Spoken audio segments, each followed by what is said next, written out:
Welcome to the Planet Possible MiniPod, a 15-minute monthly update where we react to current events in water, climate and nature. I'm Niki Roach, and each MiniPod I'm joined by an environmental expert to explore issues that are making the headlines, keeping you right up to date with what's happening around the world and where my guest sees exciting possibilities. Today we're joined by a familiar voice to many, CIWEM's Director of Policy, Alastair Chisholm, and we'll be discussing the new strategic policy statement for the Environment Agency and Natural England, how citizen science is being carried out on one of London's rivers, and the National Emergency Briefing. So welcome to the MiniPod, Al. Thanks, Nikki.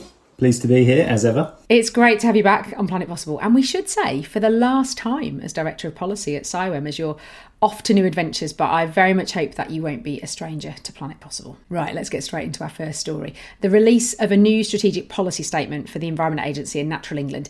This sounds pretty niche, Al, but definitely in your lane. So give us a sense of why this caught your eye and why it's important. It's something that links back to the Independent Water Commission report that was published last year and the Water White Paper that was published this year. We're expecting a transition programme and legislation to come later in the year, but this is the first thing really.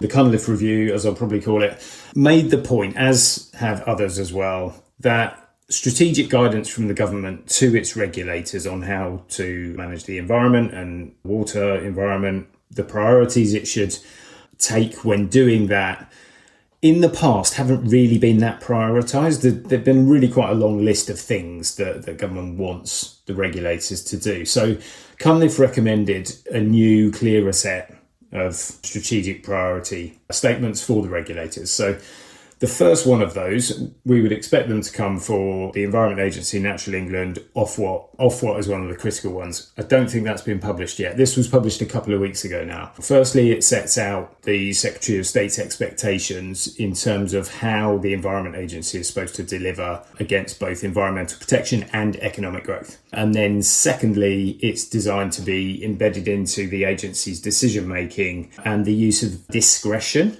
And basically is a proposal that regulators should not be so absolutely rigid on sort of process regulation and should focus a little bit more on outcomes. The growth message, we know that this government has got really strong growth ambitions and housing development ambitions, and those messages really come out strongly. Government expects the agency to support economic growth, its regulatory activities generally, performance and its efficiency, how it promotes healthy air, land and water and delivers nature recovery, its priorities for transformation of the water sector and on flood and drought resilience as well. It's pretty forward in that respect on this growth component. It says that the agency significantly contributes to the government's growth mission. It's really important to achieving that, particularly around housing targets and speeding up the delivery of major infrastructure. And government says that it wants to see a change in culture inside the Environment Agency so that it takes more of a proportionate approach to managing risks and opportunities in its casework management. Now, I think that's really interesting. It's particularly if you follow some of the coverage of the Environment Agency. I would say taking a risk-based approach is not one of the criticisms that has been levelled at it. Counter to that, the argument is that it's not been strong enough and it's not been firm enough. So that's quite interesting and it stands out. It looks to promote better efficiency within the Environment Agency, I think, recognising that the agency plays a role in the planning system, in analysing planning applications, in licensing things like infrastructure. So I think government really wants it to try and speed up those activities. So aside from this growth piece, which is really strong, it doesn't really seem to set many other priorities. So on air, land and water, it says that the Environment Agency should work with farmers to improve food security, recover nature, support tourism and recreation, reduce carbon emissions, tackle waste crime, move to a more circular economy and manage chemicals. And I mean, I think that's quite a lot of priorities. I'm not sure that it's really taken the leap forward that maybe people were trying to encourage. And then just on this constrained discretion piece, it wants the agency to focus more on kind of long-term strategic priorities rather than the immediate issues, maybe, which goes hand in hand with taking that more risk-based approach. Wants it to take a joined up and place-based approach, possibly with more local discretion, I guess. There is that focus on regional planning and so on. Working more actively with other regulators and stakeholders, and also supporting innovation and better use of science and evidence and those kind of things. So, yeah, I think it's an interesting one. And I wouldn't say I'm disappointed, but I'm a little bit surprised that it's as wide-ranging as it is, because I was expecting something a little tighter, should we say. It sounds like a bit of a missed opportunity, and the Environment Agency are pretty busy as it is. So it'd be interesting to see if there are additional things that the government is expecting them to do, quite how that's going to be funded. Yeah, indeed. This guidance kind of only really applies until the new super regulator has been set up. So there will be another set of strategic priorities to come through for that. So that'll be a couple of years' time or something. Okay, so given that it's your last MiniPod as Director of Policy at CIWEM, we're going to let you also pick the second story. And I know that this is a project that's close to your heart. So the Health of Waterways in London, and specifically a citizen science project. So tell us more. Yeah, so I've been doing a bit of water quality monitoring with this guy that I met about a year ago called Ben Nathan, an artist who lives close to me. And he's very, very passionate about our local little stream river, which is the Bounds Green Brook. And that is a tributary of the Pims Brook, which itself flows into the River Lee.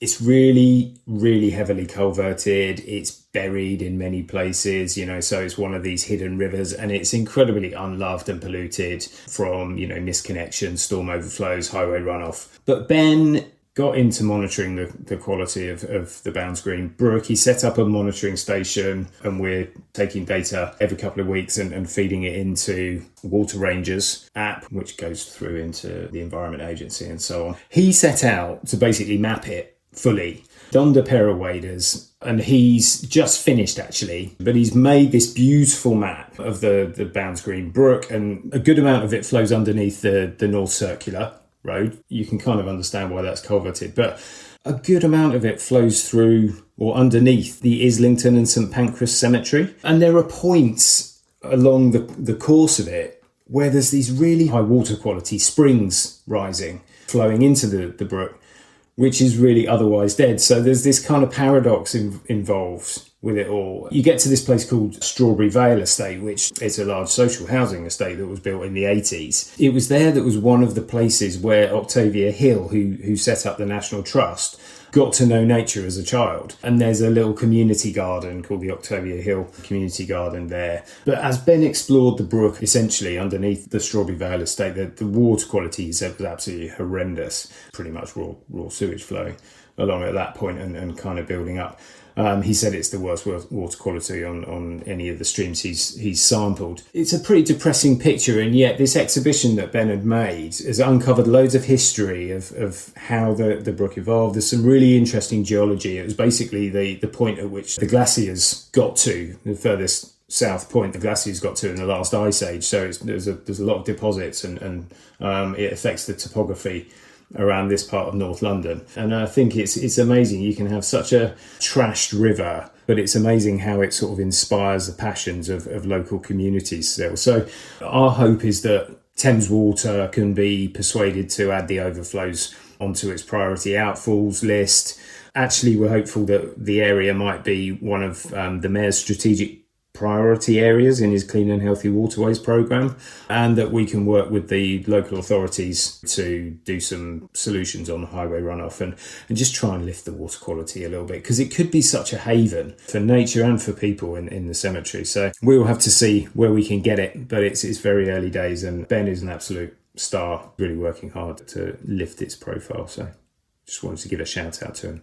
No, it's great. Well, and let's link what we can in the show notes to it as well, even though the exhibition's finished. I think you raise a really interesting point, though, which is that there will be many people listening to this episode who are professionals who work in and around the kind of water and environment space. But what you've just talked about isn't about being a professional anything. It's about feeling something about water and our water environment. And I think that connects lots of people, that resonates with people in a way that the day job sometimes doesn't. It's that kind of passion and that local connection. People feel a sense of that connection, I think, with their local environment, and can see the physical impact of it being degraded, but also want something better and can see that they might be able to do something about it. So I think, how do we plug into that? Because you've got people who are unbelievably motivated to want to make a difference. You can gather data, but then the so what bit, actually, what change is it driving, is really interesting for me. All right, so for our final story that you wanted to share with us, we're going to talk about the National Emergency Briefing. And for UK listeners, you might recall that this happened in November 2025, and it was actually opened by a former Planet Possible guest,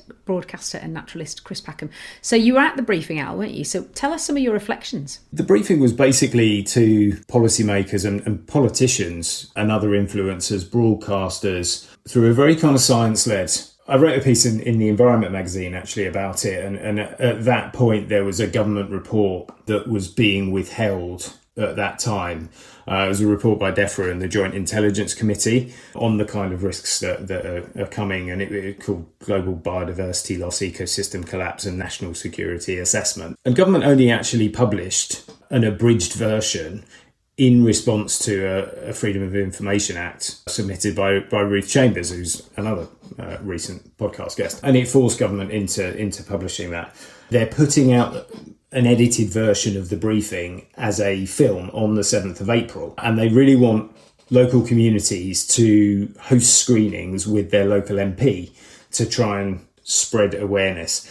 You know, I think it's really interesting politically where this could go. It's not getting the traction. The climate and nature crisis is not getting the traction politically that we kind of know it needs to get. We're not moving fast enough in terms of both climate mitigation, nature recovery, adaptation. Politicians at the moment, they're not speaking to the realities of the challenge. And I think there's a lot of people out there, members of the public, who are really concerned about it. Moderates politically want to see government doing more to prepare. I mean, the whole thesis of this briefing is that given enough time, society and governments can make really significant changes. We saw how cooperative the public can be around the things like the pandemic, actually, if they are given very clear advice that this is serious and we need to make some changes in lifestyles and in levels of investment in certain things, so on and so forth. They will often back it. The recent elections, or by-election in Gorton and Denton, and obviously the Green Party won that. Now, they didn't win that by pushing environmental arguments. It was much more kind of local issues, I think. I do wonder where politics is going and how it will treat this. I mean, I think the right, reform, obviously have their line on net zero, on climate change. It's something that really centrist governments really need to demonstrate that they're acting on. Otherwise, they're going to lose the ground one way or another to other parties who are really going to get the narrative. There was a report published recently by the Institute of Public Policy Research called Adapt or Die. And they really made the strong argument that the right really makes progress and has successes where people in society feel wronged, and actually a lot of the areas where they're strong are areas where there's really high flood risk. That kind of feeling of societal failure is likely to come for some of these communities through things like flooding. So I think there's an awful lot of benefit politically in taking a more proactive approach to adaptation and standing firm on the net zero agenda, because I think that the pace of climate change, we're starting to see extreme weather happening more and more in the UK, and I think it's just the beginning of what's coming down the line. So it's interesting. It really is. And I'm delighted that they're releasing the briefing. So that's the 7th of April. So I'll pop a link to the website in the show notes if anyone wants to go and see it. I think you make a really interesting point now, which is general narrative at the moment is so reactionary. There's conflict. There's some really big stuff happening in the world. It can feel like, I was listening to something this morning around we should reopen North Sea exploration for fossil fuels in order to shore up our energy. And I think it's a very critical time for us to be making long-term sensible decisions about energy transition, but it feels like everything is screaming at us to be short-termist and reactionary, and it's really hard, I think, for politicians and policymakers to kind of hold the line on what we know is probably the right thing to do for the planet. You have to hold your nerve, really, I think, at the moment. So, all right, so we're going to do something a little bit different, purely because it's your last one. So I don't normally offer the Planet Possible Magic Wand, and actually, for the first time ever, I physically have the Planet Possible Magic Wand in front of me. So I'm going to pass it across to you, Al. Give it a wave. You can make one thing possible on this last Planet Possible mini-pod as Director of Policy at CIWEM.